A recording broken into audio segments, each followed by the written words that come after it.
Nouvelle semaine des formations sur Métropole. Madame, monsieur, bonsoir. Bienvenue. D'ores et déjà, excellente semaine avec nous.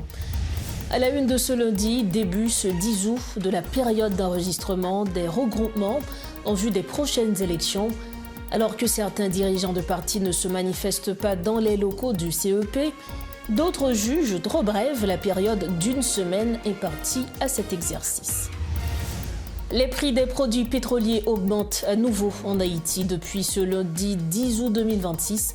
Les consommateurs doivent débourser entre 50 et 75 gourdes supplémentaires par gallon selon le produit.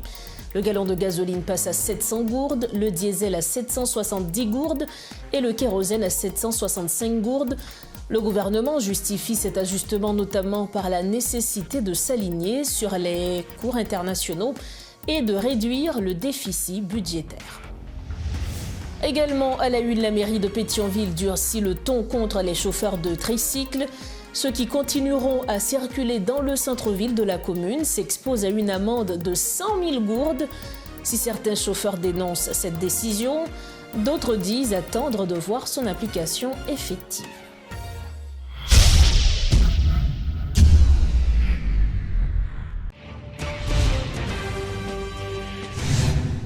Bienvenue au développement des titres de l'actualité. Certains groupements politiques jugent trop brève la période d'une semaine prévue pour l'enregistrement des regroupements politiques, alors que ce lundi marque le lancement de la période d'enregistrement des regroupements.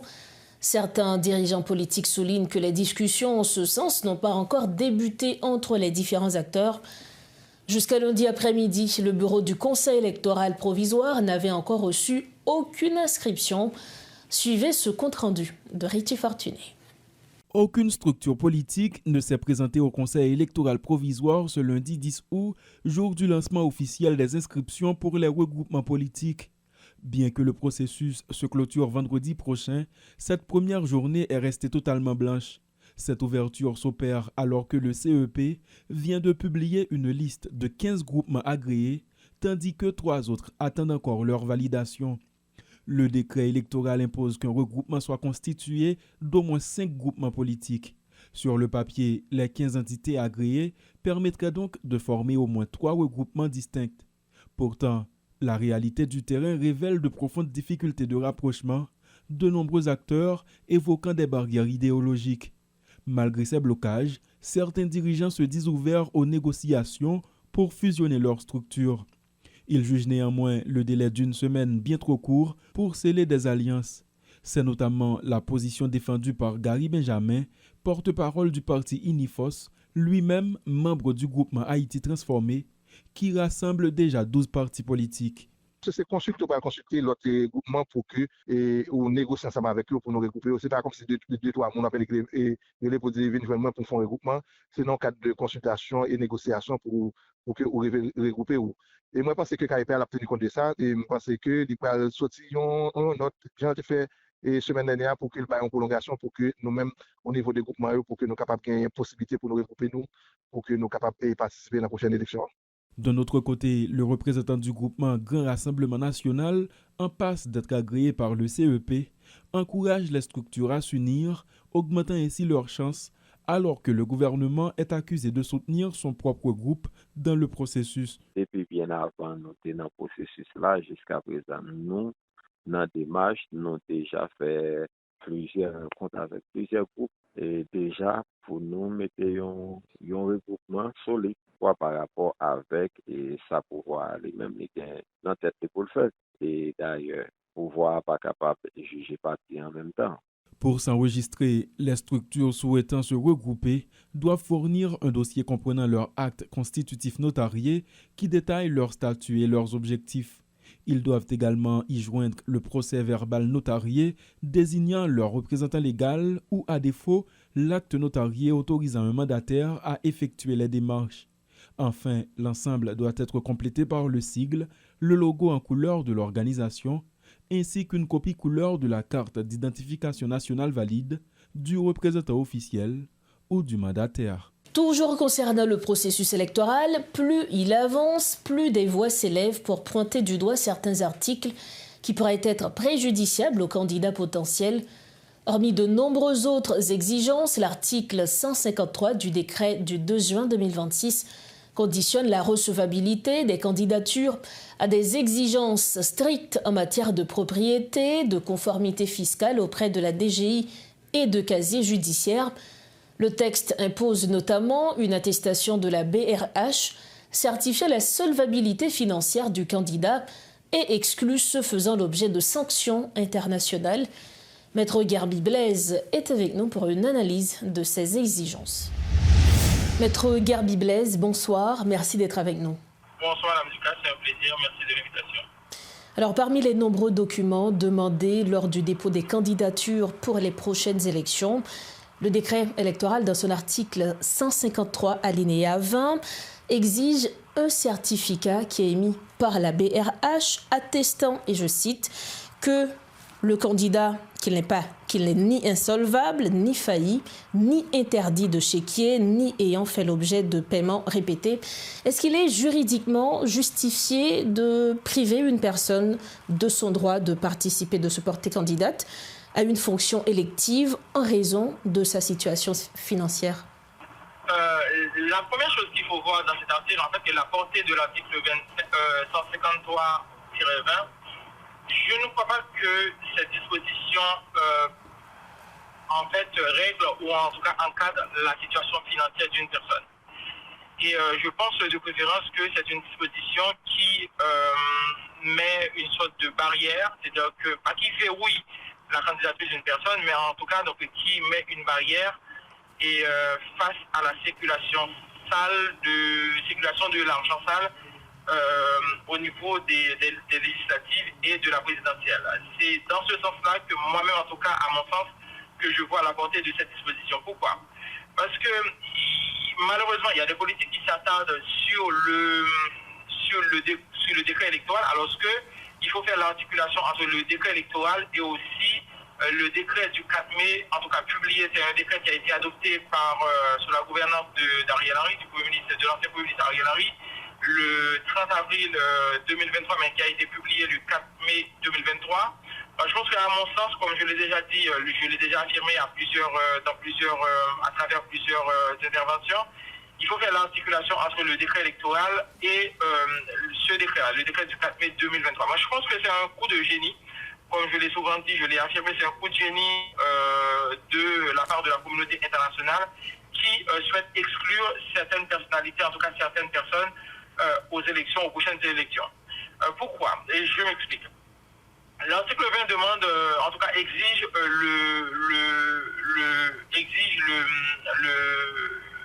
la copie, en tout cas un certificat émis par la BRH attestant que la personne n'est pas interdite de chéquier. Et je pense que c'est de cette disposition que vous souhaitez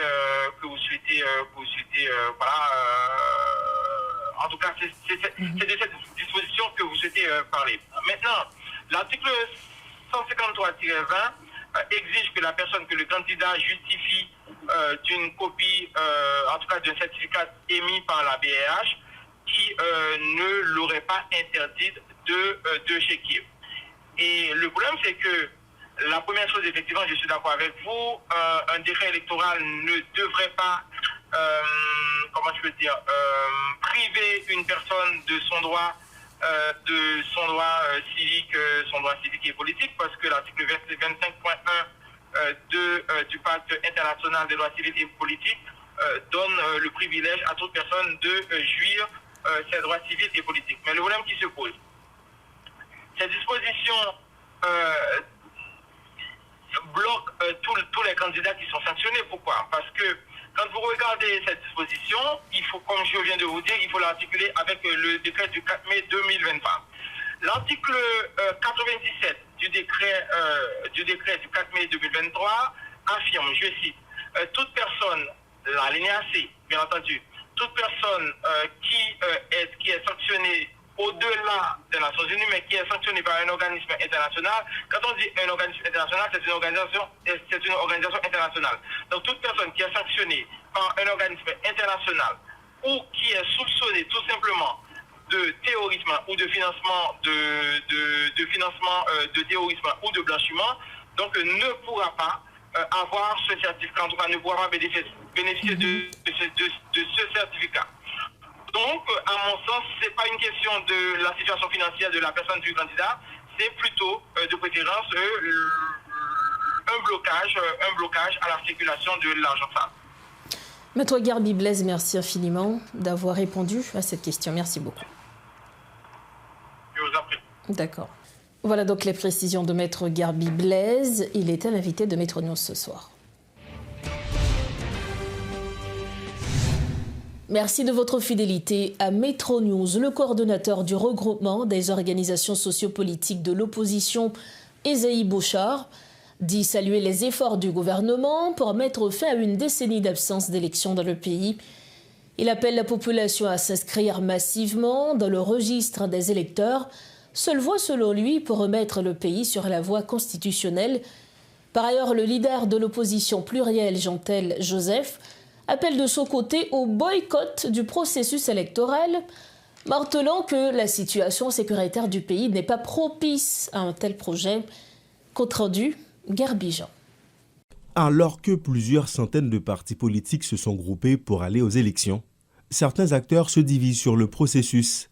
Le coordonnateur du regroupement des organisations sociopolitiques de l'opposition, Esaïe Bouchard, salue les efforts du gouvernement pour garantir les scrutins. Il encourage les citoyens à remplir massivement leurs devoirs politiques. Journée aujourd'hui, c'est l'alternative pour la gagner, pour sauver tête, pour retirer le climat d'insécurité, pour renouveler le personnel politique là.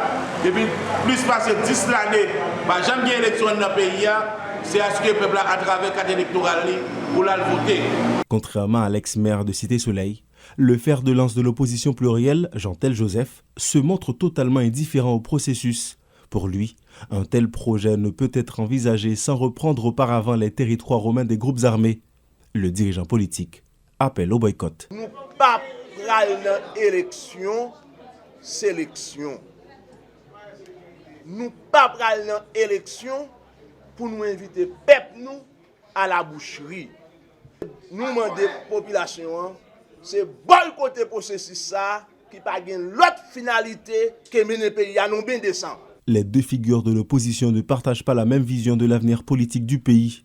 Le dirigeant du Rospo encourage les décideurs à partir à la rencontre des électeurs dans leur quartier, tandis que le numéro 1 de l'opposition plurielle critique aussi bien le montant des frais d'inscription demandés aux candidats que des exigences faites au parti par le Conseil électoral provisoire. Nous avons demandé pour KEPA l'ouvrir divers bureaux à travers les quartiers populaires et dans la ville de province. Nous avons demandé pour KEPA permettre que pour gagner un bureau à proximité peuple pour être capable à l'inscrit pour aller voter. Nous devons comprendre que M. Konze Sayo est capable de venir avec des critères de compétences pour un monde candidat. Même pas comprendre. Je dis, pour un monde candidat à la présidence, Fizé, mais avec toute équipe, il a exigé inscription seulement pour un président, c'est 2 millions de gouttes. Nombreux d'acteurs exigent que les conditions sécuritaires soient au rendez-vous, mais manifestent néanmoins leur intérêt pour le scrutin, prévu au mois de décembre selon le calendrier électoral. À ce jour, 3 départements restent hors contrôle, un point qui inquiète et qui divise les opinions, alors que de son côté, la machine électorale suit son cours. Autre dossier à la une, le gouvernement a annoncé lundi une nouvelle augmentation des prix du carburant à la pompe, variant de 50 à 75 gourdes par gallon, ont indiqué les ministères de l'économie et du commerce dans un communiqué conjoint. À compter du 10 août 2026, le gallon de gasoline passe à 700 gourdes, soit une hausse de 50 gourdes. Le diesel à 770 gourdes, en hausse de 70 gourdes. Et le kérosène à 765 gourdes, une augmentation de 75 gourdes. Selon le Conseil consultatif du suivi du marché pétrolier, cet ajustement progressif vise à s'aligner sur les cours internationaux et à réduire le déficit budgétaire de l'État, alors que les prix réels non subventionnés dépassant les 860 gourdes. En conférence de presse ce lundi, le secrétaire d'État à la communication, Lucien Jura, a fait le point sur la question. Où est-ce qu'on est déjà? Depuis le 12 juillet dernier, vient gagner en reprise des hostilités au Moyen-Orient qui pourrait faire que, dans le moment où on a parlé là, produits pétroliers dans leur ensemble, ils ont monté à l'échelle internationale. Et Jean, conseil consultatif là, il a une mission mandat, même Jean le LTBC, il a fait des propositions, le gouvernement lui-même, il a entériné, il a pris des décisions, et bien, je dis, à partir de propositions, conseil consultatif là, le gouvernement fait des ajustements dans la question carburant. Il y a des gens qui m'ont dit, est-ce que le gouvernement est obligé de faire? Oui. Un gouvernement qui est responsable, c'est un gouvernement qui anticipe et puis qui prévenu crise. Ce n'est pas un gouvernement qui prétend qu'il y a une crise présentée et puis pour la chercher solution pour résoudre la crise. Et dans le dossier carburant, si nous considérons position, attitude que le gouvernement en place là, lui-même l'a adopté, nous avons droit pour nous dire que son gouvernement responsable et hyper responsable. Grâce à mesure ça, c'est ça que fait ou même qui longtemps c'est qu'on a boumé pour aller faire gaz dans la pompe, des fois laisser frapper fait. Des fois cherchons un gallon de gaz ou pas qu'à joindre dans la pompe. Des fois c'est mauvais gaz qu'on prend dans la rue et des fois c'est dans la raquette. Si vous suivez bien, il y a quelques temps où pas de problème ça. Et ça qu'il ne faut pas gagner, c'est parce qu'on a un gouvernement qui est lui-même responsable. Et n'a dit tout peuple haïtien qui a coûté là. Le gouvernement n'a pas seulement contenté ajuster prix, mais j'en suis entendu, directrice travail là, lui fait le devoir à travers le ministère des Affaires sociales pour fixer prix différents circuits. Son façon pour éviter conflit entre passagers et chauffeurs.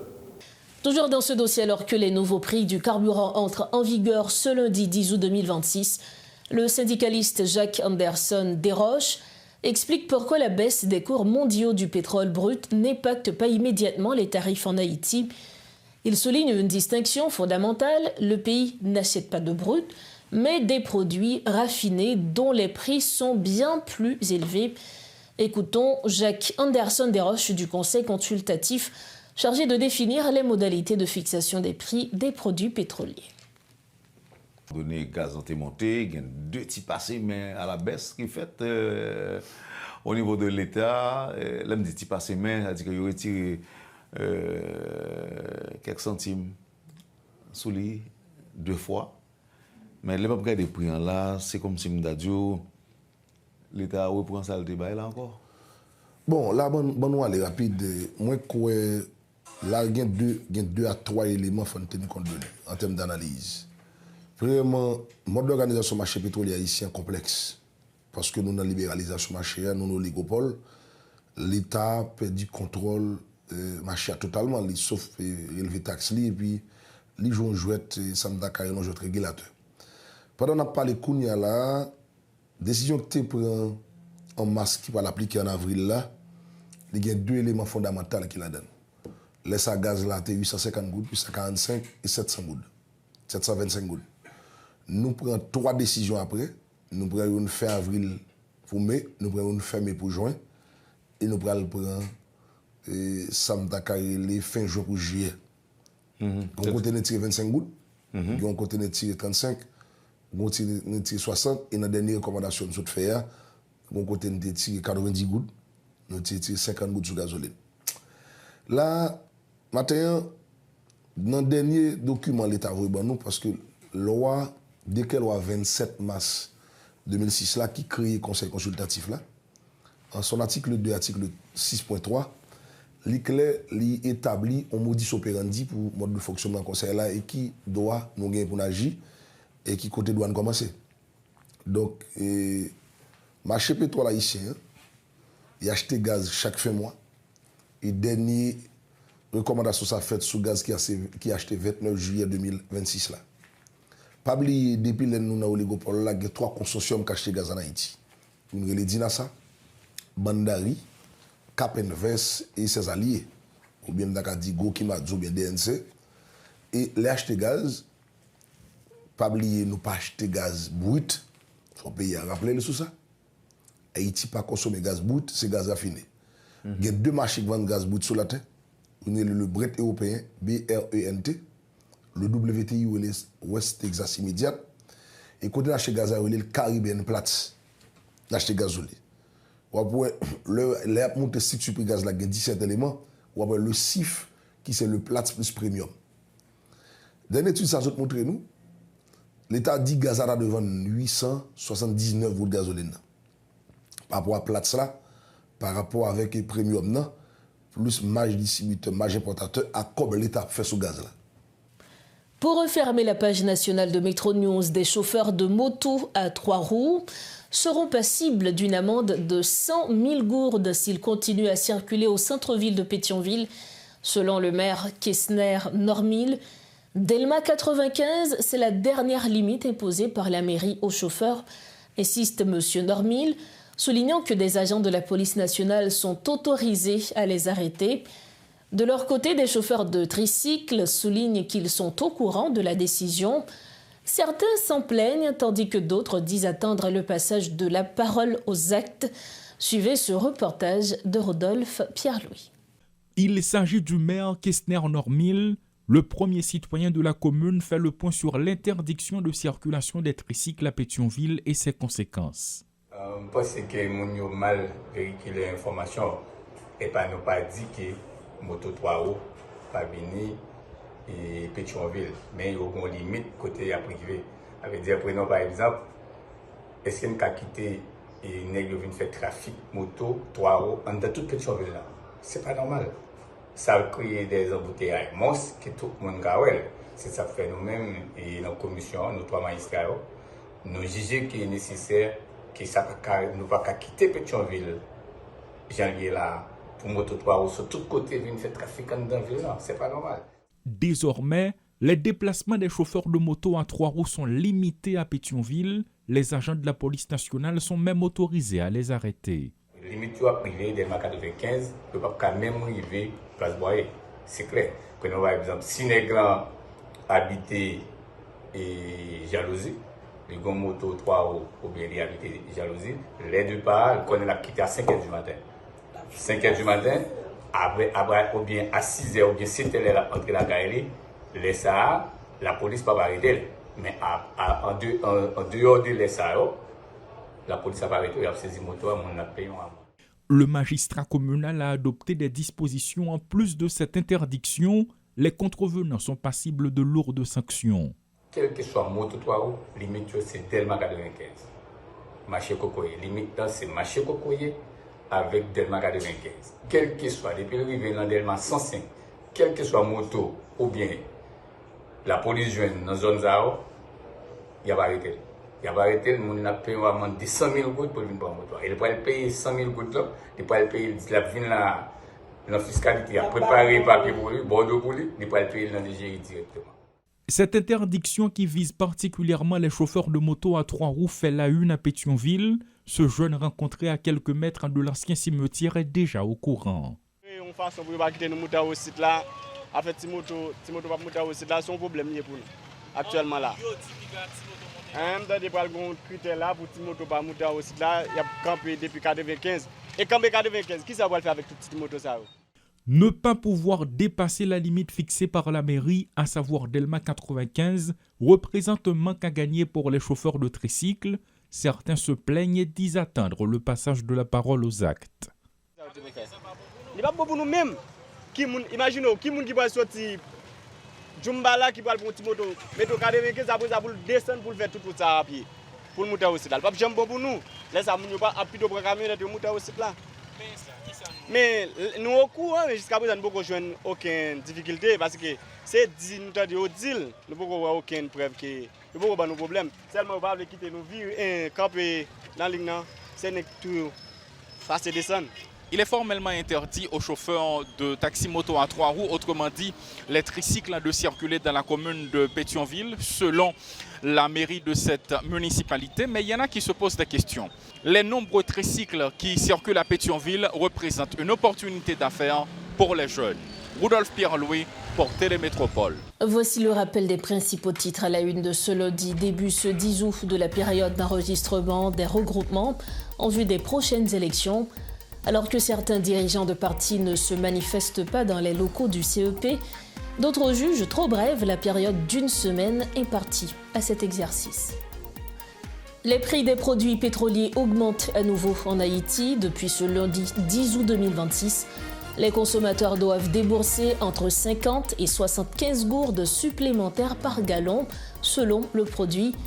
Le gallon de gasoline passe à 700 gourdes, le diesel à 770 gourdes et le kérosène à 765 gourdes. Le gouvernement justifie cet ajustement notamment par la nécessité de s'aligner sur les cours internationaux et de réduire le déficit budgétaire. Et puis la mairie de Pétionville durcit le ton contre les chauffeurs de tricycle. Ceux qui continueront à circuler dans le centre-ville de la commune s'exposent à une amende de 100 000 gourdes.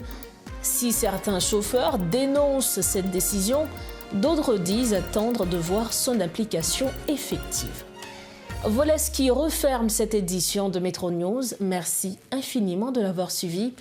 Restez branchés Métropole, la programmation continue. On se retrouve demain soir pour une prochaine édition de Métro News. Bonsoir.